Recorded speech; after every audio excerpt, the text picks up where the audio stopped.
while we remain standing, Your Excellency, allow me to now call on Her Excellency Kawira Mwangaza, Governor Meru County, to lead us in a word of prayer. Baba, katika jina la Yesu, tumekuja tukisema ni asante kwa sababu umekuwa pamoja nasi, umetulinda, umetuhifadhi, jina lako litukuke, jina lako liinuliwe. Asante kwa asubuhi ya leo, kama viongozi tumekuja mbele zako tukisema ni asante kwa nafasi ya uongozi ambao umetupatia. Hekima ili tuweze kuwa vielelezo na hata kufanyia watu wetu kazi kadri ya mapenzi yako. Asante kwa kiongozi wa nchi yetu, president wetu, pamoja na serikali yake. Tunamuombea baraka, tunamuombea hekima kuwa pamoja naye. Tunapoendelea katika huu mkutano, tunaomba uwepo wako, utuongoze, utubariki, na ni katika jina kuu la Yesu Kristo tunaomba na kuamini. Let us kindly take our seats. Your Excellency Dr. William Samoei Ruto, President and Commander-in-Chief of the Defense Forces, also the Summit Chair. Your Excellency Professor Kithure Kindiki, Deputy President of the Republic of Kenya. Your Excellency Musalia Mudavadi, Prime Cabinet Secretary. Right Honorable Amason Jeffa Kingi, Speaker of the Senate. Honorable Ahmed Abdullahi, COG Chair, Vice Chair of the Summit and Governor, Wajir County. Mr. Kithinji Kirago, Chairperson, IGRTC. All governors present, Cabinet Secretaries present, Principal Secretaries present, Chairpersons and CEOs of independent commissions, all stakeholders present. Your Excellency, sir, with your permission, allow me at this point to invite the CEO, IGRTC, Dr. Kipkirui Chepkonyi, for a brief e-summit presentation. Welcome, sir. Thank you, Your Excellency, the President of the Republic of Kenya and the Chair of the Summit, Your Excellency, the Deputy President, Your Excellency, the Vice Chair of the Summit and the Chair of COG, all protocols observed. Allow me, Your Excellency, to take us through a brief overview of our e-summit platform.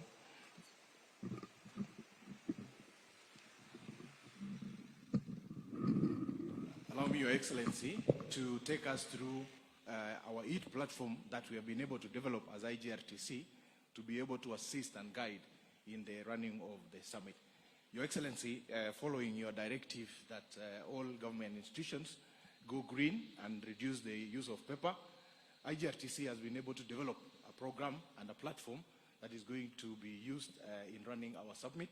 And just so that we are able to understand how to navigate, Your Excellency, if you look on the screen, you will be able to see our dashboard that has is indicating the summit, 11 summit, 10 summit, 9 summit. If you click on either of those, you'll be able to get all the documents appertaining that summit. For this case, the summit, the 11th summit, all the agenda and the documents for the summit are listed there. For purposes of navigating through the platform, well, on the agenda, you'll be able to look at to see the agenda. If you click on the agenda, you'll see the list of the agendas. When we progress to the next agenda, you'll be able to click. But as you click the agenda, you must be able to log out of the agenda by clicking the X button so that it allows you to open the next document. Well, I'll give an example of the matters arising. All the matters arising listed with the matrix, all the attachments are listed below that single attachment. It is as simple as that, Your Excellency, and governors who are the gadgets. And in case of any intervention that you may need, we have our ICT officers on standby. It is so easy to be able to navigate, Your Excellency. And if we make any reference to any previous summit, Your Excellency, for anyone who would want to access, you close the current existing dashboard. By clicking the dashboard, it takes you back to the dashboard. You can click on the 9th summit and you'll be able to view all the documents. Your Excellency, this is one version of the e-summit that we may be able to develop. As IGRTC as well also, we have been able to develop our version for running of the board meeting. And I want to assure you, Your Excellency, we are going green. This far, we have been able to save up to 5 million per quarter by just going green and going digital. Your Excellency, I submit and I seek that we are available with the technical team to support any governor or any user of that gadget in case there is need. I thank you. Thank you. Yes, we can give him a clap. Your Excellency, at this point, allow me to now call on the PST Department of Devolution, Ms. Teresia Mbaika, for the statutory citation.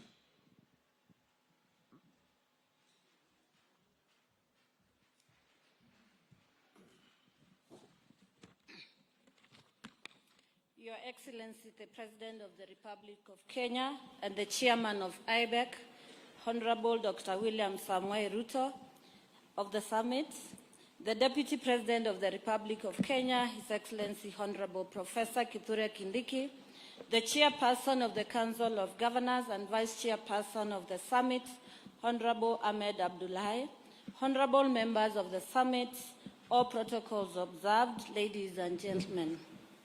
Article 6(2) of the Constitution states that the governments at the national and county levels are distinct and interdependent and shall conduct their mutual relations on the basis of consultation and cooperation. This obligates the national and county governments to conduct their business on the basis of consultation, coordination, and cooperation. This requirement is further emphasized in Article 189 of the Constitution, which requires the national and county governments to cooperate in the performance of their functions and exercise of powers. The National and County Government Coordinating Summit is the apex body for intergovernmental relations and is established under Section 7 of the Intergovernmental Relations Act, Cap 265F, which further stipulates the membership of the summit. The conduct of the meetings of the summit is guided by the provisions of Section 9 and Section 5 of the Schedule to Intergovernmental Relations Act, Cap 265F. Your Excellency, the President and members of Summit have perused the various provisions of law relating to convening and holding of meetings of the Summit, and I wish to state that the Summit convened today, the 16th December of 2024, is legally convened and has the requisite quorum. The Summit may therefore proceed to conduct its business. Thank you, Your Excellency.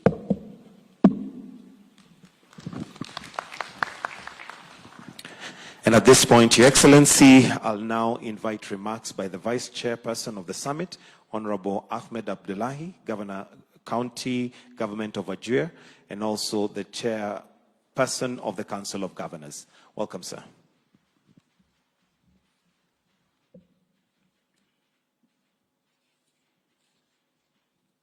Your Excellency, the President of the Republic of Kenya, Commander-in-Chief of the Defense Forces, and the Chair of the Summit, Dr. William Samoei Ruto, Your Excellency, the Deputy President of the Republic of Kenya, Professor Kithure Kindiki, Your Excellency, the Prime Cabinet Secretary and CS for Foreign Affairs, the Honorable Musalia Mudavadi, Cabinet Secretaries and Principal Secretaries present, Your Excellency, Governors, Heads of Constitutional Commissions and Independent Offices, Heads of Institutions present, distinguished guests, ladies and gentlemen, good morning. Your Excellency, I'm honored to address this gathering today during the 11th National and County Governments Coordinating Summit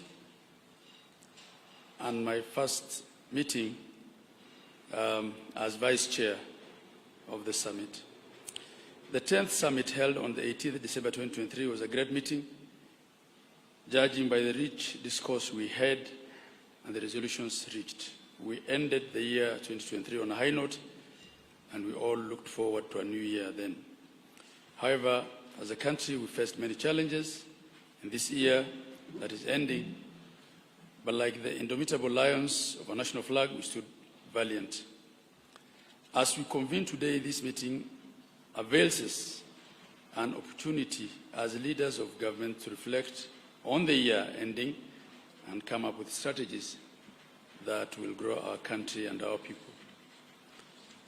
We must stand united on some critical issues that are core to the citizens, some that may not be too popular, but with positive impact in the long run.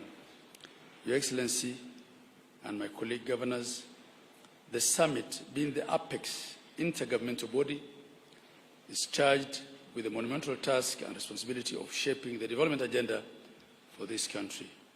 It is therefore duty incumbent upon us to ensure that we meet regularly and at least twice as stipulated in law. Additionally, we must ensure that the resolutions we make are implemented to the letter. I am conscious of time and the heavy agenda before us, hence will keep my remarks as short as possible. However, I'll be failing if I don't mention a few issues. Some will be restated in the Council's report that we must address with the importance and urgency they deserve. We'll be failing if we're not able to resolve, if we're not resolute on them. 1, gazettement of the unbundled functions and transfer of the remaining county functions, as well as the attendant resources. 2, finalization of the long-standing valuation of assets of the defunct local authorities and devolved functions exercise. 3, establishment of sector forums for sectors that don't have them and invigoration of sector forums for the existing ones. This will be a game changer and will allow the summit to deliberate on critical matters of national concern. And 4, conclusion of the discussion on the county additional allocations mediation process to allow for flow of conditional and unconditional grants to counties. Your Excellency, my fellow governors, ladies and gentlemen, as I conclude, I want us to discuss on how we can further support devolution. Indeed, devolution has shown us that sustainable development comes from bottom up. The genius of devolved governance has been to let development and good governance flow upward from villages to sub-counties to county governments and ultimately to the national government. We need to continue to keep that path open, to give government a human face and bring development and decision-making closer to the people. With those few remarks, Your Excellency, I wish us all fruitful deliberations. Thank you and God bless you.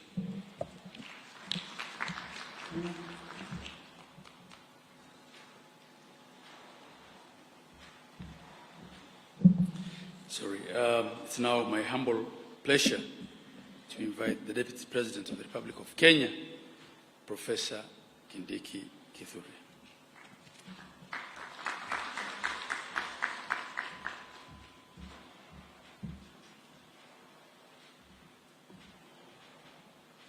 Your Excellency, the President of Kenya,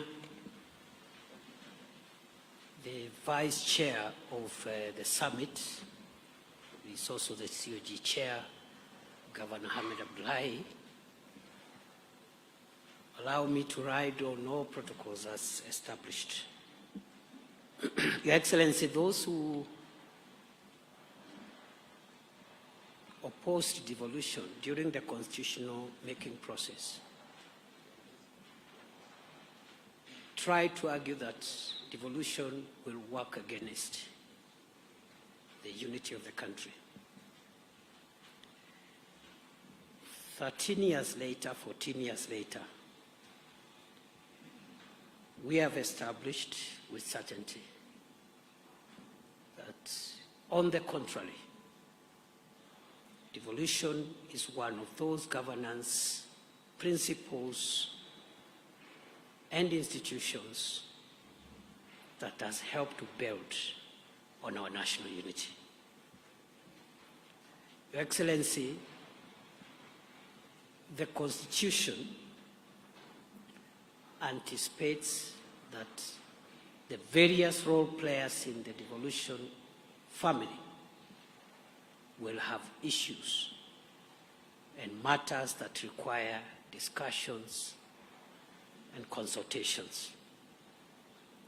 And that is why under Article 6(2), the Constitution demands, and also in Article 187, that wherever issues arise,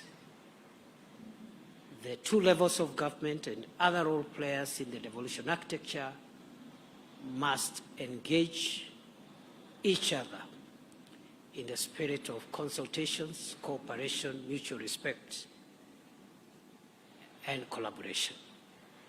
It is in that context that the national and county governments coordinating summit is established, and therefore our convening here is a testament of the vibrancy of our Constitution and is in line with what is expected of us to ensure that devolution works not only to affirm our national unity, but also to expedite the development of our country by decentralizing decision-making and also dispersing power and resources closer to the people.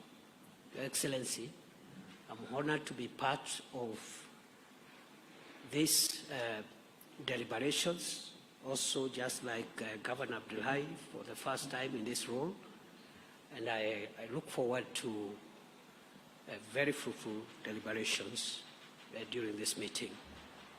I'll keep it at that, and now it is my singular honor and privilege to request us to be upstanding as we invite His Excellency the President, who is also the chair of the summit, to address us and chair the summit. I thank you.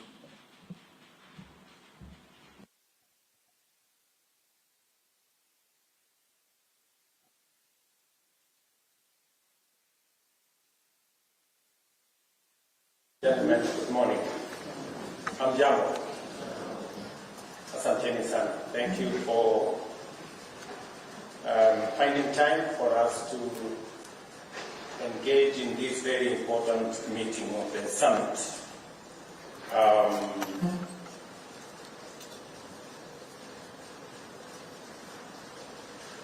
I thank you for taking time to participate in this very important summit.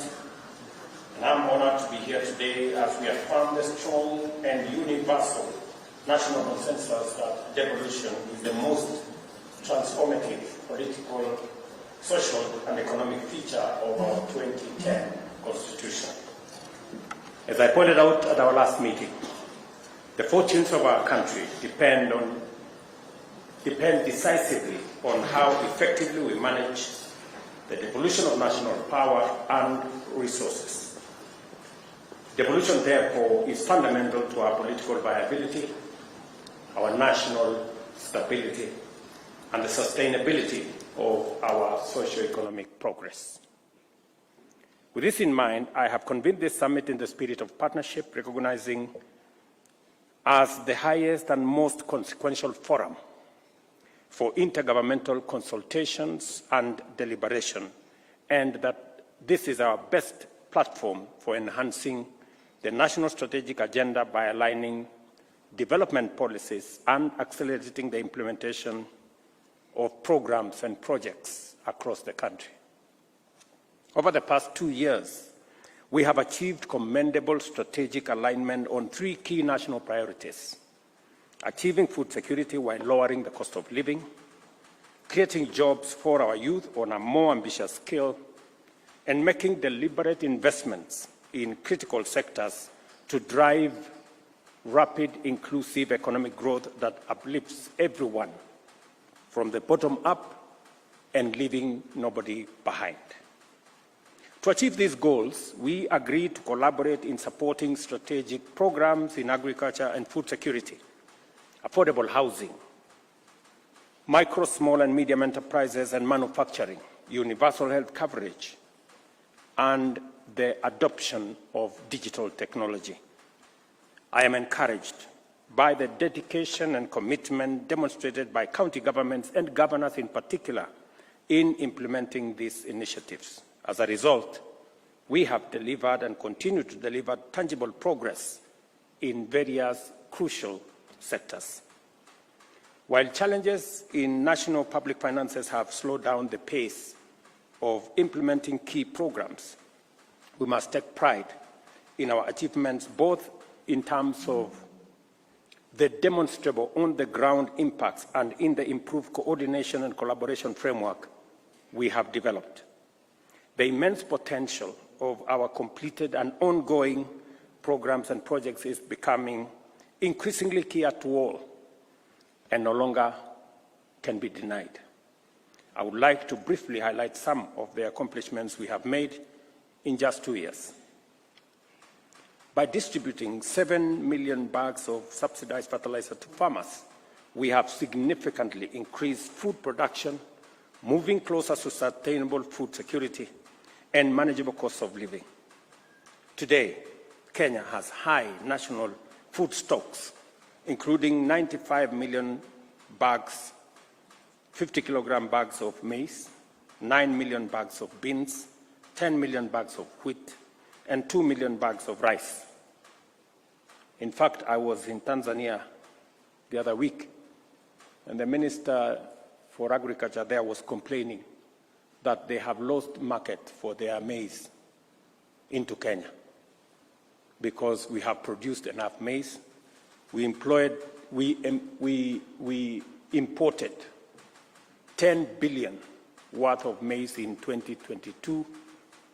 In 2023 and 2024, we did not import any maize, meaning that we are making progress in the right direction. We are making significant strides towards eliminating famine and reducing dependence on imports. At the same time, we are witnessing improvements in farmer productivity and incomes across value chains such as tea, sugar, coffee, and dairy. In fact, we doubled our dairy exports this year from Kenya, from about 4.5 billion to about 7.8 billion. That speaks clearly to what the trajectory we are headed. Ladies and gentlemen, I am sure you can attest to the progress of multiple housing projects under the Affordable Housing Program in your counties. Every county stands to benefit with 124,000 housing units currently at various stages of development, out of which we have a target of 840,000 units that are already in the pipeline over the next 4 years. Beyond providing affordable and decent homes for workers and families at the bottom of the economic ladder, the Affordable Housing Program promotes equity and inclusiveness while creating millions of jobs. To date, the program has generated 200,000 direct jobs, with thousands more emerging through the building and construction value chain that supports housing development. Given the scale of projects in the pipeline, we anticipate that millions of additional jobs will be created as we move forward. The growth of MSMEs and manufacturing depends on strategic action to commercialize and industrialize agriculture. Enhancing agro-industrial capacity through value addition and manufacturing for exports is key, and our collaborative strategies include mobilizing investment for our county aggregation industrial parks, for which is a demonstration of partnership between the national government and the county government. Despite resource constraints affecting the completion of some county aggregation industrial park projects, we remain determined to see them through. Additionally, special economic zones and export processing zones are attracting investment, boosting manufacturing, and driving exports. Ongoing and planned projects in Busia, Kirinyaga, Murang'a, Eldoret, Kwale, Nakuru, Dongo Kundu, and Naivasha will enhance wealth creation and employment opportunities. Our redesigned universal health coverage strategy, Taifa Care, is overcoming the technological and operational challenges to ensure that every citizen, regardless of status or means, has access to quality, affordable health care. The challenges faced in transitioning to the Social Health Insurance Fund and the Social Health Authority reforms are due to the scale and ambition of Taifa Care. For the record, the scale, boldness, and ambition of Taifa Care are unprecedented, and we are confident that the challenges that became part of this program initially have now been overcome. The progress we are unlocking under Taifa Care will enable us to achieve a goal that has eluded us for many decades: a functional and inclusive system that delivers universal health care as a fundamental entitlement for all Kenyans. I think we are all alive to the fact that universal health care was part of the NAC government plan.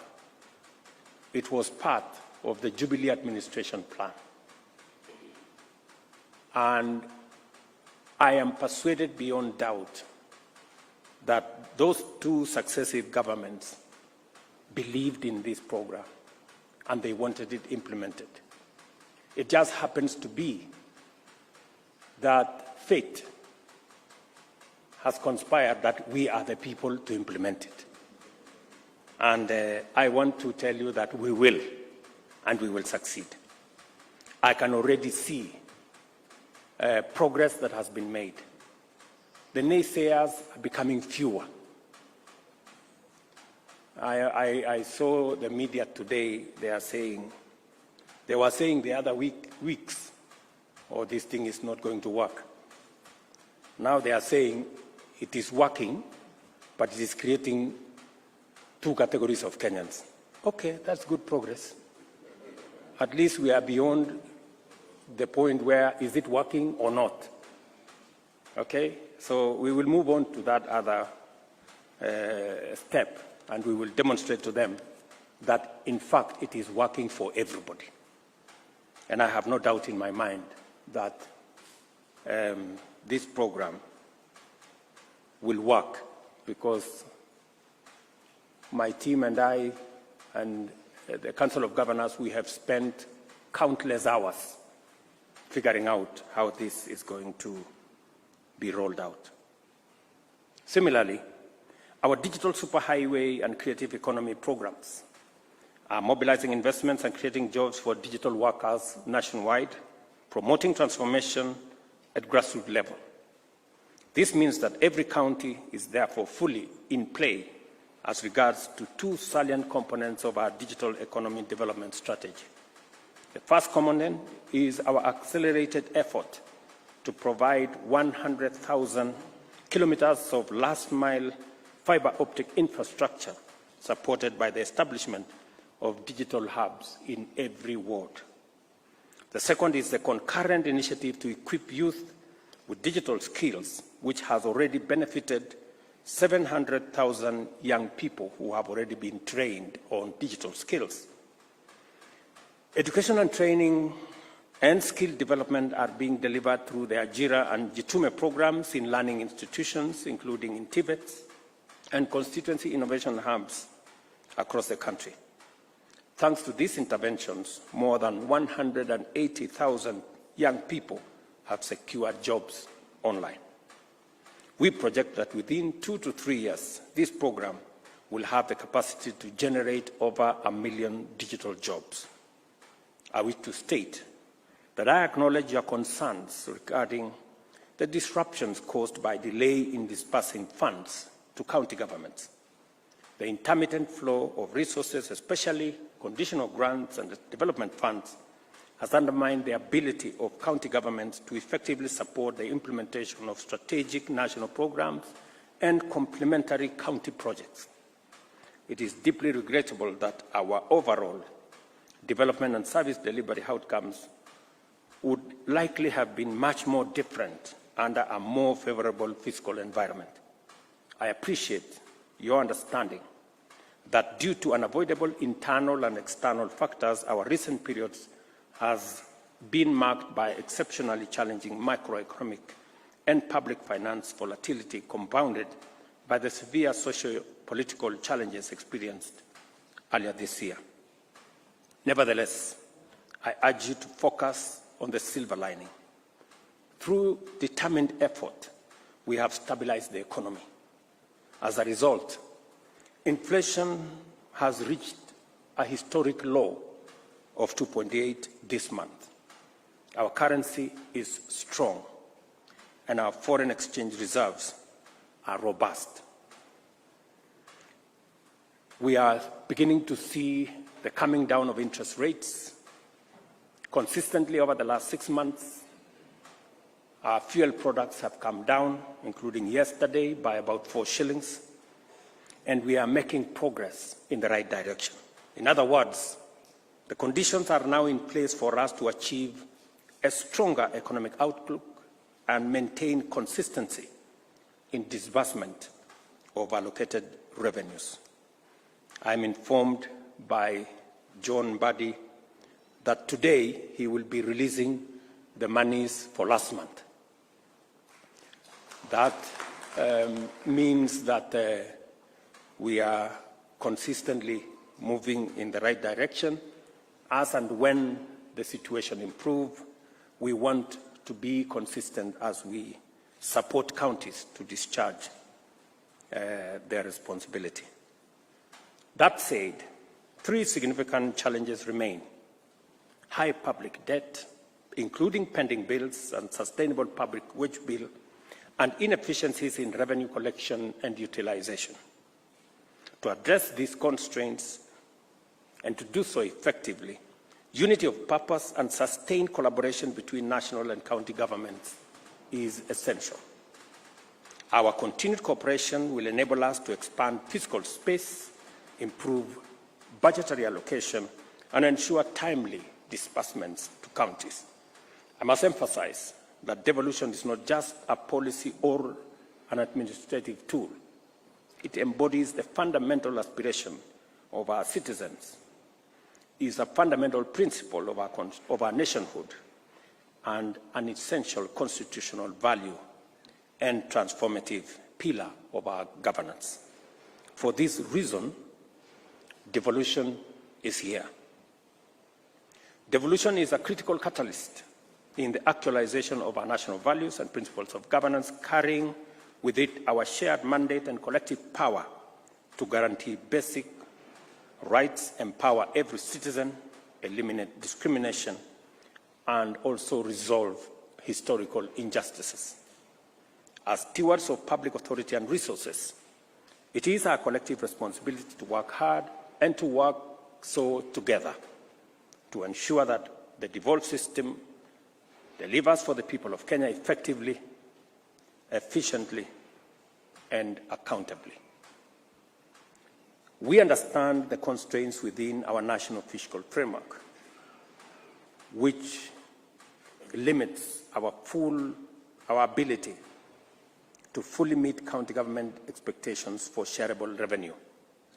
This challenge cannot and should not be mistaken for lack of commitment to devolution. Rather, it is a temporary difficulty arising from inherited fiscal vulnerabilities and the incomplete implementation of devolution. We are taking effective measures to address these issues, and our resolve to consolidate and deepen devolution remains very strong. To this end, we will complete the transfer of all devolved functions to county governments without delay. I am informed by the Attorney General that this Friday, the functions that have already been agreed upon will be gazetted and transferred to counties.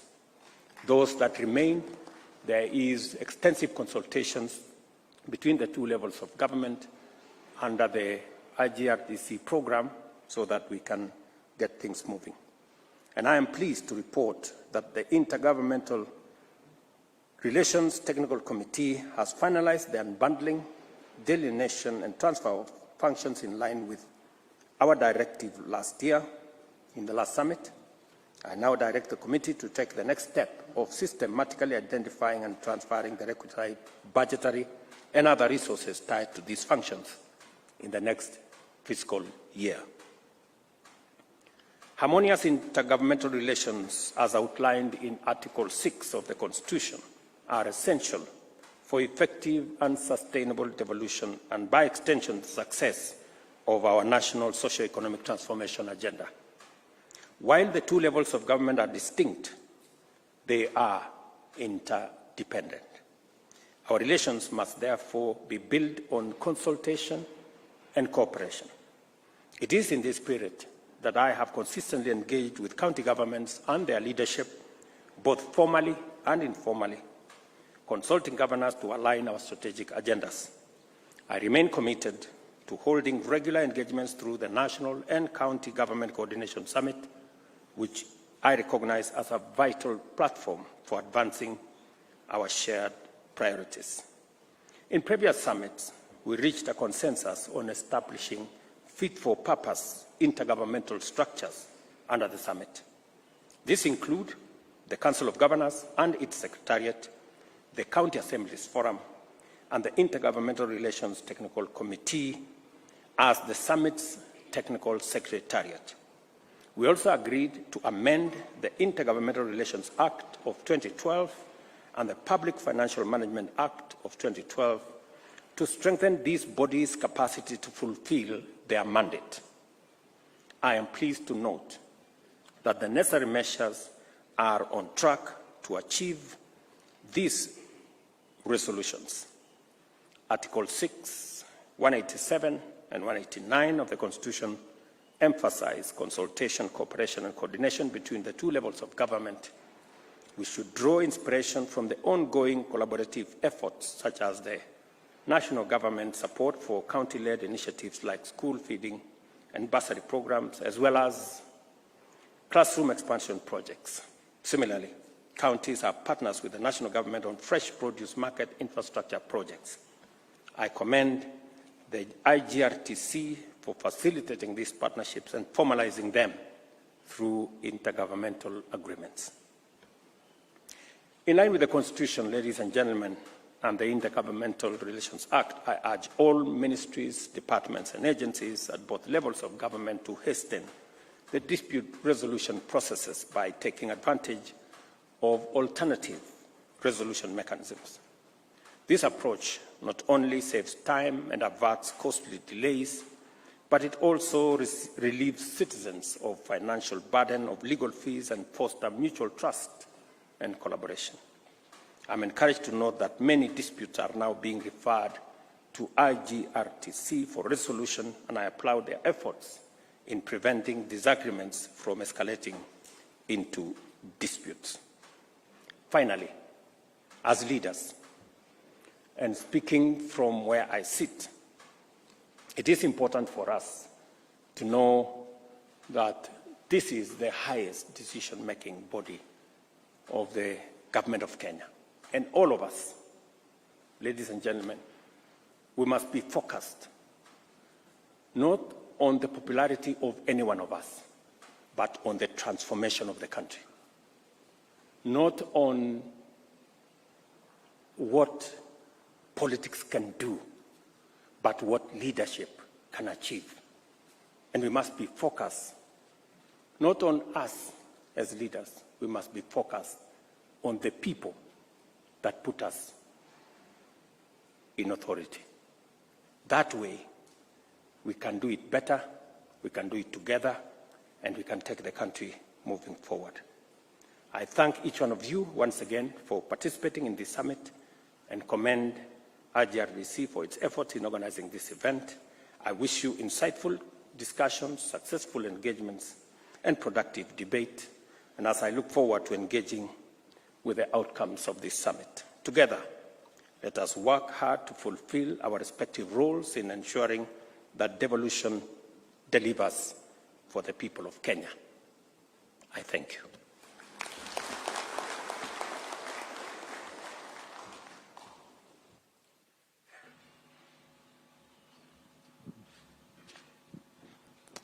Your Excellency, sir, we now invite you to substantively take over